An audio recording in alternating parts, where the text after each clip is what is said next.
Patch notes. Patch notes.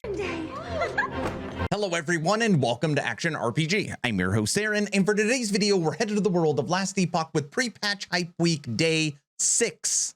And what do I have for you today? The highly anticipated 092 Runes of Power update, which is 2 days away.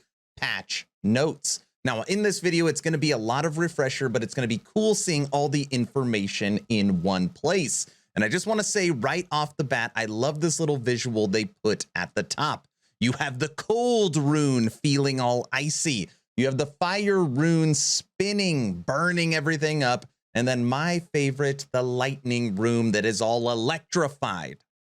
And by the way, I got asked during yesterday's 5-hour stream over and over again, when does the patch drop? For me, Mountain Time, 10 a.m. Okay, so here are the little times right here. If you want to take a screenshot or try and figure it out for yourself, my 24-hour stream kicks off on Thursday. I will say most people are betting that I won't make it. I've never attempted it, so I don't know if I'm going to make it myself, but we're going to try our best. And the third Action RPG treasure hunt race will be starting on Thursday as well. We are about to hit 50 people signed up for this race. First link in the description if you want to be a part of it. Of course, totally free to sign up. All you got to do is join the Discord, go to the Last Epoch chat, and hit the green arrow. Couldn't be easier. We're going to be racing for the Crest of Unity, which is the new Mage helmet focused around Elemental Nova. It's going to be so much fun. Winner gets to create their own custom Action RPG merch item. Okay, announcements done. Let's get into these patch notes. Look at all these table of contents. Okay, we're going to handle this a little bit at a time, and hopefully it's not a crazy long video. As you all know, we are getting the Rune Masters, which is one of the 3 missing mastery skills. The Rune Master is going to have Runic Invocation, which is going to have 40 different skills at its disposal. Yes, this one skill will be able to produce 40 skills, which is super cool. You're going to have Flame Rush, which is a new channeled movement skill. My favorite movement skill in the entire game is Shift, and then probably Teleport. This is unequivocally the best movement skill in the game, in my opinion. You are going to get Frost Wall, which is obviously just how it sounds, a frost wall, but what is so cool about this skill is you could turn it into a lightning wall, like I showed people yesterday, or what more people are going to like is a firewall. Any Diablo fans out there? Firewall is coming to Last Epoch. You're also getting Rune Bolt. This is a new, you can make it free to cast shot for Rune Master. And basically it's a piercing shot, and it's really great for generating runes. You also have the Glyph of Dominion. This is what I like to call Lightning Bomb. I'm going to start off as a Lightning Rune Master, and the Glyph of Dominion might be in our arsenal. So that is like the big meat and potatoes of this update, is we are getting the Rune Master. Now, something we just found out too is that we're also getting a new base skill for Mage, which is Frost Claw. And this is something also that we talked about. And you're going to be able to turn this to fire, lightning as well. But obviously its base form is ice. And what's so cool about this is I think this is going to be a go-to skill for Shatter Strike or my Shatter King build, because I believe you can auto trigger it through melee attacks. We're going to have to test it, but it's going to be a really cool skill. Now, we are also getting Last Epoch's version of Treasure Goblins in rune prisons that are going to drop exiled mages. So when you're playing through the campaign or you're playing through Echoes, you're going to come across these little prisons. And when you click on it, an exiled mage is going to pop out, and you got to fight the exiled mage. It's going to be fighting enemies. It's going to be fighting you. And if you kill that exiled mage or that Last Epoch treasure goblin, we are also getting a new rarity of item, which is experimental items. And experimental items have new affixes on them, which are right here. These are experimental affixes. 33% increased minion damage. 4 minions teleport around you after you use a traversal skill. These are very, very, very powerful affixes. So new builds are probably going to be generated just from them alone. You're also getting a new crafting material. the Rune of Research, which is going to allow you to seal an experimental affix. And we're getting a new glyph, the Glyph of Insight, which changes a prefix into an experimental affix. So you're also going to be able to create these items through crafting. Yesterday, we found out about one-shot and lost caches, and this is going to be a new part to campaign and endgame focused around exploring. So a lot of people talk about the monolith and endgame, and it's boring, and you always run point A to point B, where now the explorers out there are going to get a little something. So not only do you get more stability when you kill more enemies on the monolith, not only do you get better rewards from the chest after you complete the monolith, now you have a chance of finding an exiled mage and a lost cache just by exploring and going through the entire map. So you could still run point A to point B, but for the people that like exploring, there's now going to be 4 reasons to kill as many enemies as you can and explore the entire region, which I think is pretty cool. Localization is coming to 092. We're going to be getting simplified Chinese, French, German, Korean, Polish, Brazilian, Portuguese, Russian, and Spain or Spanish. So that is coming as well. Inside of the Monolith of Fate, they're going to be updating the Echo layouts and spawners. What that means is we're going to be getting 10% more mob density, so more enemies to kill. They're also going to be taking the huge maps and making them smaller, and making it where you have new starting locations so everything feels different. So again, you're going to be fighting exiled mages. You're going to be looking for lost caches. The maps will be a little smaller. There's going to be less dead ends, and there's going to be more mob density. Now, I've been asked over and over again, Aaron, are we going to get any new cosmetics for 092 Runes of Power? And I told people over and over again, no, I'm pretty sure we're not getting anything until 1.0 full launch. And I was incorrect. They have added Portal cosmetics, 2 new ones, and backslot cosmetics, 2 new ones. So those are coming in a couple days. They're updating the UI on ladder as well. And we're going to get a new in-game bug reporting system. So when you see a bug, you can immediately report it and you can capture a screenshot. So you don't have to worry about getting your own screenshot and then saving it, and then going over to the forums and then creating a post. It's just going to be a way easier way for EHG to get information on things that need to be fixed. End game experience requirements. Okay, now we're going to start getting in to the nitty gritty. Increased XP requirements for level 81 plus. 80 to 85 takes about 10% more XP. 85 to 90 takes about 30% more XP. 90 to 95 takes 70% more XP, and 95 to 100 takes 250% more XP. Those are some decently large numbers. Those 95 to 100 is brutal. The changes in Monolith Echo layouts do result in higher XP gain than before, but these changes are intended to increase the time it takes to level up in endgame, so the leveling process doesn't end so abruptly compared to the late game endgame item hunt.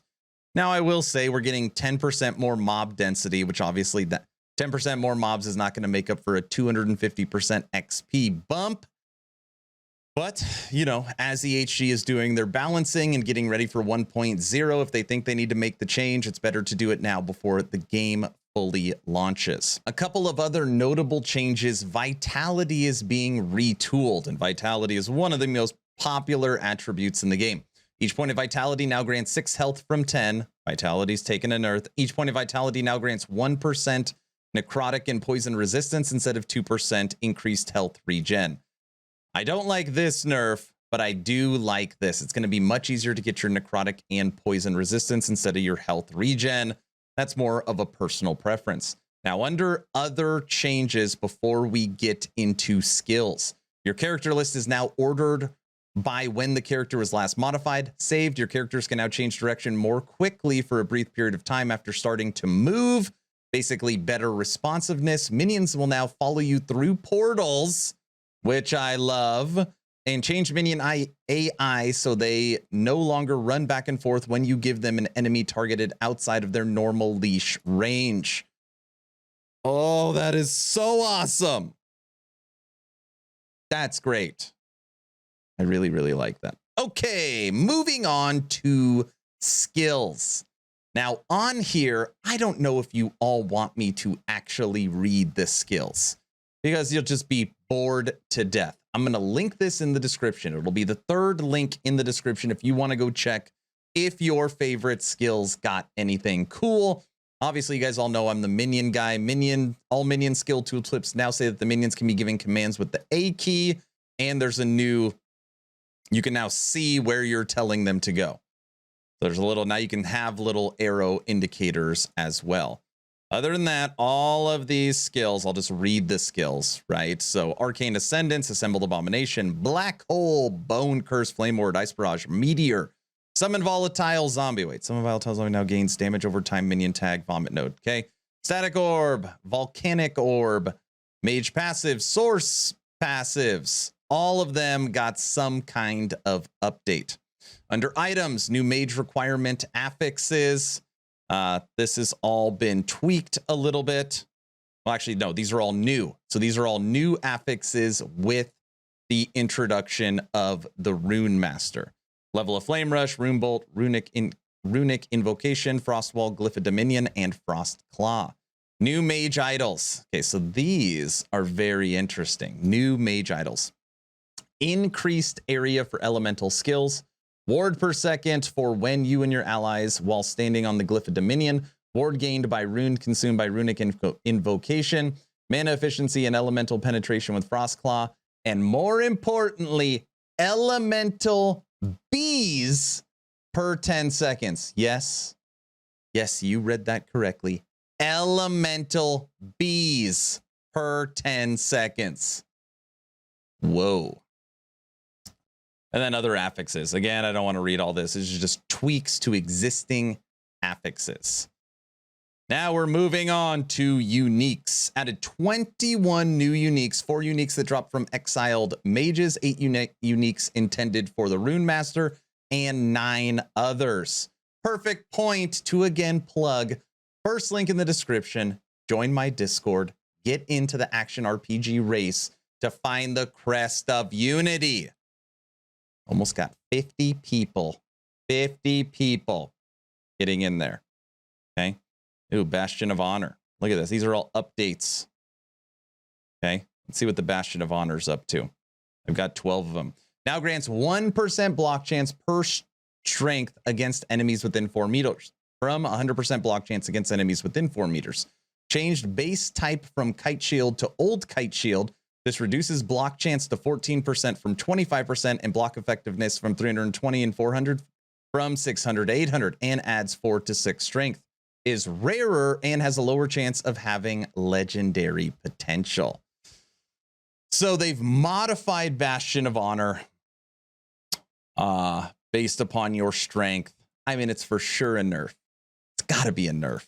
I don't know. We got to test it. If I got 100 strength, what is that actually going to look like for my Bastion of Honor? So we'll have to wait and see. And then, you know, all these other uniques are getting in there. Player visuals, added a new set of rogue armor visuals, updated all rogue animations, updated rune animations for Acolyte, Primalist, and Sentinel. Also, death animations are in, adjusted the size of the Mage, Rogue, and Acolyte. Skeleton minions now have physics on death and had their sizes adjusted, updated the size of volatile zombies. I love how EHG leans into minions. I know some of you don't like that. Updated some sounds, updated some socials. Towns are back in. Campaign, we've got all the new visuals, dialogue improvements, layout changes. They continue to beef up the campaign as that kind of first user experience, which we've seen. Ooh, Lagon. I don't want to read through this, but Lagon needs to be tweaked, so that's good. And then other changes, this stuff is a lot of smaller things. User interface is all getting updated, and people have been asking about controller support. Implemented full support for world map, implemented full support for monolith window, implemented full support for death screen, implemented the visuals and interaction prompts. See, so you're getting some controller support as well. And then look at all the optimization stuff. Look at this. Look at all that. We need optimization. You thought we were done? No way. Bug fixing. All of the bug fixing. Items, visuals, monolith, zones, sounds, enemies, UI. And then we are done. That's everything. Holy smokes, this update is absolutely massive. Now, I get it. There's probably some stuff that you wish that I covered or read through. I totally understand that. It'll be the third link in the description if you want to go read the patch notes for yourself. But I think the best way is for us to test it. 24-hour stream in the new studio kicks off on Thursday. Go to Aaron Action RPG on Twitch. We're going to be giving away Last Epoch game keys. We're going to be spinning the Action RPG wheel for merch. I'm going to have surprise guests and people coming into play. It's going to be a blast. That's all I've got. EHG, nice job. We're excited to see the execution. Hopefully you were entertained or at least learned something. Aaron, out.